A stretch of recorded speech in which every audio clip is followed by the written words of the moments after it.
Salut tout le monde! Alors aujourd'hui, un retour de brocante avec plein de belles choses, surtout du vintage, mais aussi un petit peu enfin même pas mal d'art premier. Trois très beaux objets exotiques anciens, mais pas mal de vintage. Donc on démarre tout de suite alors par quatre plats. Hop, quatre plats.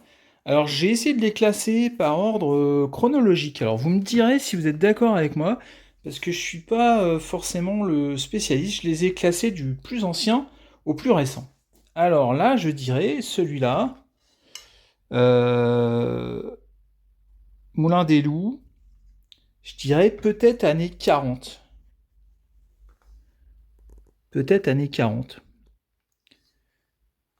Voire 50. Mais je sais pas, j'ai l'impression qu'il fait quand même, il fait assez ancien, relativement ancien. Plus ancien que celui-là, que pour le coup, je daterais des années 50. Mais en fait, je suis pas sûr de mon coup, hein. Si ça se trouve, ça c'est plus vieux, hein. Si vous pouvez m'aider, n'hésitez pas, parce que là, à l'arrière, ouais, ça fait relativement ancien, ça fait même, ouais, j'en sais rien en fait. Bon, années 50, mettons. Aidez-moi, au secours! Aidez-moi à dater! Donc ces deux assiettes-là, je les daterais des années avec 40-50, mais peut-être que c'est un petit peu plus ancien. Alors en tout cas, j'adore. Elles sont super chouettes pour 1 € pièce. J'adore. Elles sont pas nettoyées encore, mais une fois nettoyées, c'est très sympa pour l'été, pour mettre des salades. C'est parfait. Un petit peu de charcuterie, des salades, c'est nickel. Donc deux très belles assiettes, voilà, dans des couleurs qui sont encore assez vives. Donc ça, c'est agréable. Voilà, des beaux objets. Après, un autre grand plat. Alors là, celui-là, je serais tenté de dire années 60 pour celui-là. Et j'aime bien la frise là, c'est sympa là, très sympa ce motif géométrique là, avec une couleur là aussi assez gaie, un grand plat, c'est très sympa.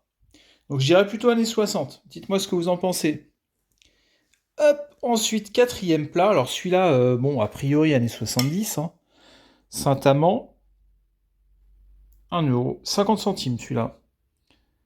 Donc c'est cool, franchement c'est cool, c'est des plats vintage super sympas voilà, pour manger décontracté et classe en même temps. Eh ben il n'y a pas mieux quoi. Quatre super belles assiettes, on va dire entre les années peut-être années 30 et années 70. Voilà. Très chouette. Alors après, toujours dans le vintage, on a ce qui serait a priori un, un plat pour un saladier pour servir une salade de fruits.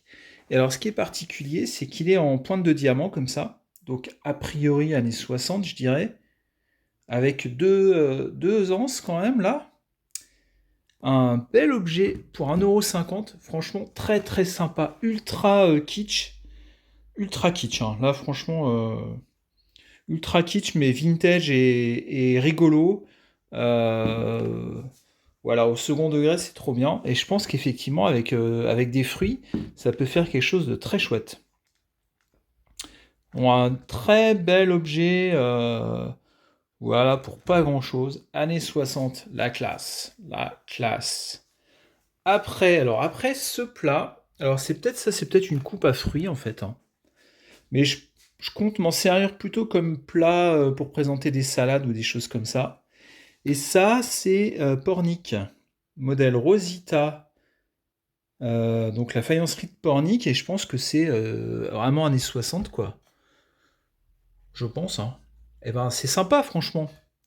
C'était quasiment dans le bac des trucs qui allaient partir à la déchette, hein. Je l'ai récupéré au dernier moment, pour 1 €. Avec ses petits pieds et tout, c'est marrant. Bon là c'est pareil, c'est kitsch, hein. Mais bon, le vintage de toute façon c'est un peu kitsch, hein. Faut quand même... Sauf quand on est dans des trucs un peu classe comme ça, mais sinon voilà... C'est un peu second degré, mais c'est chouette. Franchement, c'est chouette. C'est vraiment sympa. Ça avait une âme, quoi. Y a rien à dire, hein. Y a une ambiance. Pareil, en termes d'ambiance, cette espèce de vide-poche là, années 70, signé Ingrid. Alors là, par contre, assez cher, 4 euros. J'ai hésité. Mais je l'ai trouvé tellement d'époque, quoi, avec son orange, enfin ses couleurs là, orange et bleu. Et puis j'ai trouvé que c'était quand même pas mal fait, il est en parfait état. Je me suis dit, ouais, c'est quand même sympa, c'est un bel objet. Ah non, il y a un petit éclat là, j'avais pas vu. Micro-éclat. Mais ouais, chouette quoi. Bel objet ultra vintage. Donc j'ai bien aimé, voilà, donc je l'ai pris quand même. Voilà, qu'est-ce que vous en pensez? Dites-moi, mais là en termes de rétro, on est pas mal. Alors après, j'ai trouvé ça aussi, des pots à confiture, alors qui sont pas très anciens, c'est pas les vieux pots à confiture 1900, voire plus anciens qu'on peut trouver. Mais c'est pareil, ils étaient dans le bac à déchets, quoi. Et je pense qu'ils sont quand même assez anciens, genre années 50, 60, pareil, quoi. Voire peut-être années 30, hein, pourquoi pas. Et donc ils étaient à 25 centimes pièce. Donc je me suis dit que ça valait le coup. Notamment les plus grands, là, pour mettre des crayons, ça peut être sympa. Sur un bureau ou dans une chambre d'enfant. Voilà. Puis pour ceux qui veulent servir je sais pas, ça peut être des sauces, des trucs comme ça, bah c'est sympa, quoi. Donc voilà, je les ai pris. Dites-moi ce que vous en pensez. Ils sont pas très vieux, mais bon, voilà, c'est sympa quand même. Après, il y a ce verre. Alors ce verre, 50 centimes. Et a priori, il est quand même années 30, hein. Il est gravé comme ça, là, d'une façon qui est vraiment chouette, vraiment très très élégante, très classe. Il y a quelques micro-bulles, là. Enfin même il y a des bulles. Et puis là, il est également gravé tout autour, là. Donc c'est un grand verre, et c'est un beau verre. Moi j'aime bien. Franchement, c'est voilà, c'est ouais, c'est années 30, je pense. Donc 50 centimes, c'est vraiment sympa. Avec un verre bien épais. C'est un bel objet, ça. Mais on est déjà un petit peu plus ancien, on n'est plus dans le vintage, hein. Alors, on remonte un peu le temps, là encore. Hop, avec ceci. Alors ça, c'est vraiment sympa. Je l'ai acheté 5 euros. Et donc, je sais pas si vous voyez ce que c'est. C'est pas une boule de cristal. C'est un flotteur de filet de pêche. Donc, qui permettait, les pêcheurs s'en servaient pour faire flotter leur filet. Donc, c'était entouré de ficelles, en fait, hein, de cordes, de grosses cordes pour les protéger des chocs et pour les tenir. Et puis, bah, ça flottait. Et donc, celui-là, il a la caractéristique d'être fait à la main, d'être soufflé et non pas d'être moulé. Parce qu'il y en a qui sont moulés, donc qui sont déjà relativement anciens. Ceux qui sont moulés, ils sont peut-être années 50, 40, voire années 30.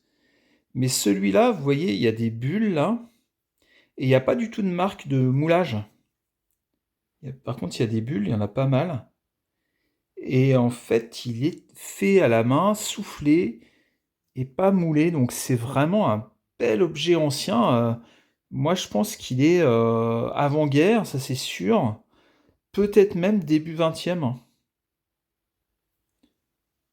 Donc 5 euros, franchement, c'était cool. C'était vraiment une bonne affaire.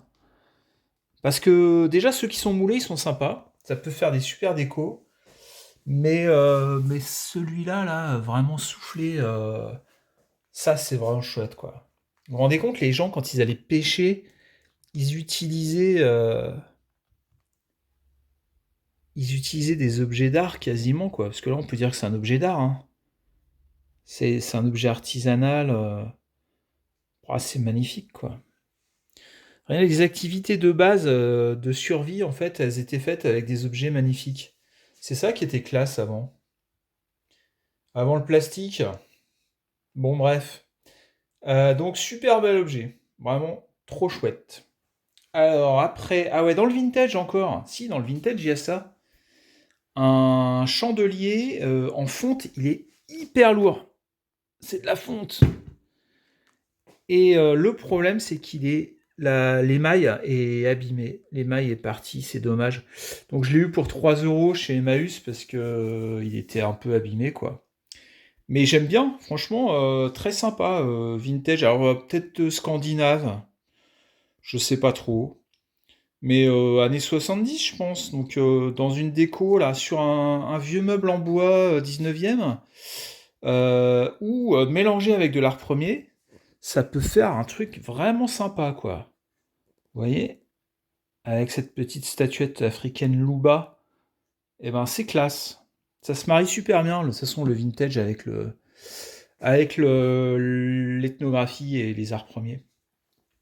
Donc voilà, voilà. Alors après, qu'est-ce que j'ai trouvé d'autre? Après, j'ai trouvé cette petite coupelle japonaise, hop, dans un vide-grenier.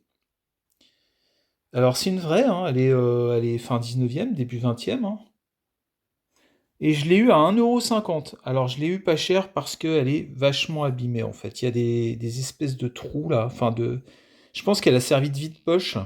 Et du coup, il y a pas mal de décors qui sont partis, qui ont éclaté un peu, peut-être parce qu'il y a eu des clés ou de la monnaie qui ont été mises dedans. Du coup, quand on passe le doigt, là, ici on voit il y a des éclats, là, et puis il y a deux faits là. Il y en a un ici, voilà, et il y en a un de l'autre côté, ici, là. Donc voilà, donc un objet très abîmé, mais 1,50 € pour une coupelle japonaise de la fin du 19e siècle. Bah moi je trouve ça chouette. Avec un petit oiseau sur une branche, des petites fleurs, des pivoines peut-être, des nuages. Ouais, c'est sympa quoi, franchement c'est chouette. 1,50 € franchement c'est cool, hein. On peut, on peut pas faire moins quoi, même dans l'état où il est. Donc voilà. Alors je sais pas ce que vous en pensez, mais pour l'instant c'est plutôt pas mal hein, quand même, hein. En plus c'est des trucs utiles, on peut manger dedans, on peut faire des trucs avec, quoi. Sauf ça, là, je sais pas trop ce qu'on peut faire avec encore. Mais je vais voir. Je vais réfléchir. Après, après, on va terminer avec trois objets d'art premier. Alors attendez, je vais ranger un peu les assiettes parce que sinon on va pas s'y retrouver. Enfin les plats. Hop. Et donc là, il y a trois objets d'art premier. Alors, on commence par quoi? Par ça, on va commencer par ça. Alors ça, c'est super chouette. C'est une statue Luba, donc de l'ex-Zaïre, de la République démocratique du Congo. Et je l'ai eu pour 5 euros. Et c'est une vraie, hein, c'est un vrai style. Le style est complètement représentatif des Luba. Euh, alors elle a été vernie, ce qui est plutôt signe que ça peut être un truc assez ancien, parce que aujourd'hui ça se fait plus du tout de vernir les objets comme ça. C'est n'importe quoi, c'est dommage. Et ils ont pas verni le chapeau, ils ont verni que le personnage. Donc ça peut être assez ancien. Et alors le style Luba, donc on le reconnaît parce que notamment il y a un visage très rond, presque plus large que haut, avec le visage un peu écrasé, avec un nez assez épaté, et, euh, et cette coiffure là qui est particulière. Euh, et moi j'aime bien, je trouve ça super mignon. Dites-moi ce que vous en pensez, mais bon bah voilà, c'est une représentation toujours la même chose, hein, divine, euh, avec la barbe qui est le symbole de l'autorité et de la sagesse, qu'on retrouve chez le pharaon qui portait une fausse barbe, une barbe postiche. Euh, et dans les représentations des pharaons, il y a cette barbe-là. Ce qui est assez étonnant, hein, ça montre quand même qu'il y a des liens très étroits entre l'Égypte antique et les civilisations africaines. Alors moi, ce que j'aime bien aussi, c'est les mains. Je trouve qu'elles sont super bien faites. Voilà. Donc un très bel objet, moi j'aime beaucoup. 5 euros, franchement, c'est cadeau. Donc voilà. Après, toujours alors l'art africain, et puis après on finira avec de l'art un peu plus bizarre. Donc attendez, je vous reprends. Ça y est, c'est bon. Alors là, un tambour, un vrai tambour, hein. C'est pas un djembé vendu aux touristes au Sénégal, quoi. C'est pas ça. Là, c'est un vrai vieux tambour. Kuba. Donc c'est pareil, ça vient du même endroit que cette statue, mais je ne l'ai pas du tout acheté à la même personne. Mais c'est un tambour, donc pareil, de l'Afrique vraiment centrale, quoi, du Zaïre, quoi. Et donc, il est super vieux. Je sais pas si vous pouvez voir à l'intérieur là, comment c'est fait, mais il est super ancien. Et il est sculpté de 3 représentations. Un crocodile, magnifique. Regardez ça, c'est incroyable. Vraiment, c'est magnifique. Ensuite, après le crocodile, le serpent. Hop. Superbe. Vraiment superbe.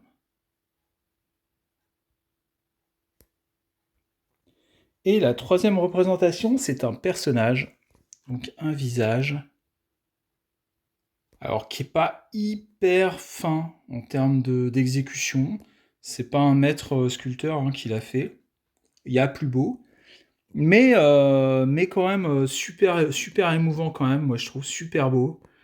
Euh, En plus, donc il y a la barbe là qu'on retrouve sur cette sculpture, hein. Et puis ici, ce qui était censé, je crois, être une main avant. Enfin bon, là, il y a toute une symbolique sur laquelle je vais pas trop m'appesantir. Mais magnifique objet, 15 euros. Et je pense qu'il est vraiment ancien. Pour moi, il est avant-guerre.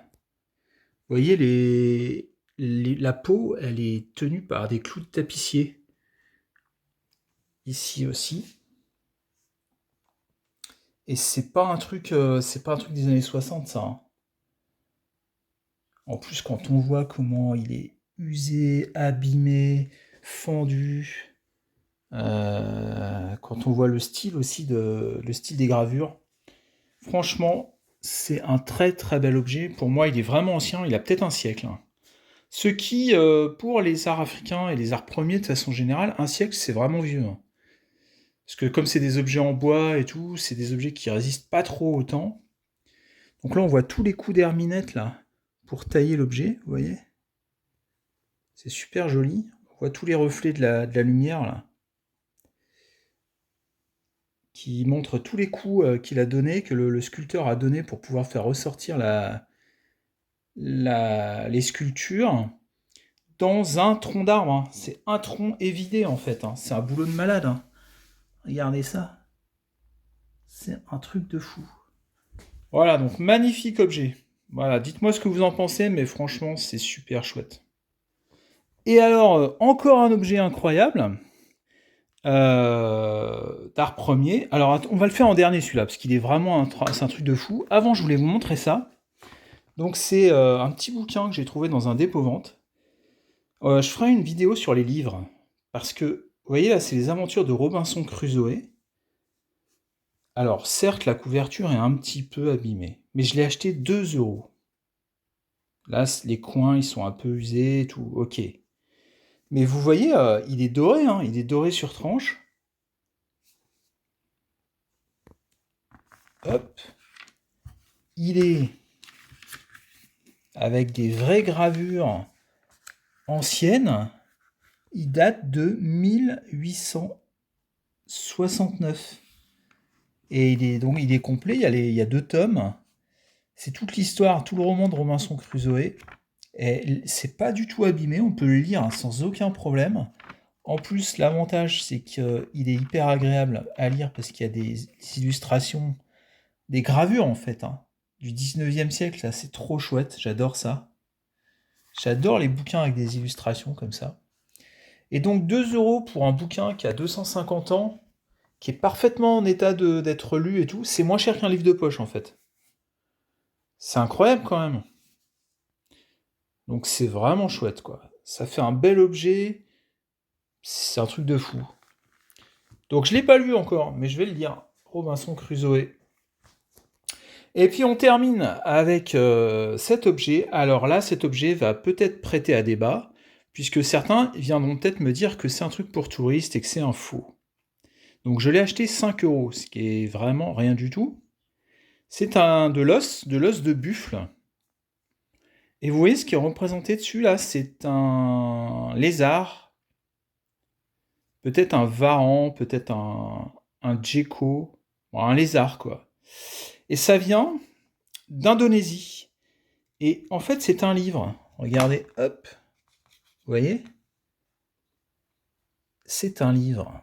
Et c'est un livre de magie d'un sorcier indonésien, d'un sorcier Batak. Donc, c'est une population d'Indonésie qui vit à Sumatra, je crois, dans une des grandes îles d'Indonésie. Et en fait, c'est une espèce de grimoire, en fait, où dedans, il y a il y a là, c'est un calendrier, en fait, pour savoir à quel moment il est préférable de jeter des sorts et tout. Donc, voilà. Après, il y a des formules magiques, des espèces de graphiques, des trucs bizarres comme ça. Voilà. Alors, certains diront, sur internet, j'en ai vu un qui ressemblait, enfin, j'en ai vu quelques-uns qui ressemblaient. Et il y en a toujours qui vous expliquent qu'en fait, c'est bidon, c'est fait pour les touristes, machin. Bon, il y a toujours des gens qui croient que tout est faux. Alors, bon, peut-être, hein. Mais moi, je crois pas. Je pense qu'il est quand même bien patiné. Et de toute façon, je vois pas bien quel touriste achèterait ça. Je vois pas bien non plus pourquoi on se casserait la tête à faire autant de boulot pour vendre ensuite un truc quelques euros à un touriste. Ça me paraît assez improbable. Et donc en fait, eh ben, cet objet-là, il est vraiment magnifique. C'est un truc de fou. C'est ce qu'on appelle un pustaha. Pustaha. Donc un livre en fait. C'est un livre. C'est le mot sanskrit pour dire un livre. Donc c'est un livre. Mais c'est un livre de magie. De sorcier Batak. Ça, c'est la classe. Pour 5 euros, c'est un truc de fou. Je sais pas s'il y a. Enfin, c'est génial, franchement, les vides-greniers et tout, c'est trop bien, quoi. On trouve vraiment n'importe quoi à des prix complètement dérisoires. Et bah, c'est des petits trésors, quoi. C'est vraiment des petits trésors. Donc vous voyez, il est sculpté, là, le lézard. C'est chouette, hein. Franchement, c'est super joli. Voilà, 5 euros. Un livre de magie de sorcier indonésien. C'est quand même super cool. Bon bah voilà, j'espère que toutes ces trouvailles vous ont plu. J'espère que vous en faites plein de belles aussi. Et puis n'hésitez pas à mettre des commentaires sur les datations, notamment sur la faïence là, parce que je maîtrise pas trop et si vous pouvez affiner les dates, ce serait super. Et puis voilà, et je vous dis bonne trouvaille à tous. N'oubliez pas de vous abonner, c'est super important. Et puis à bientôt, ciao.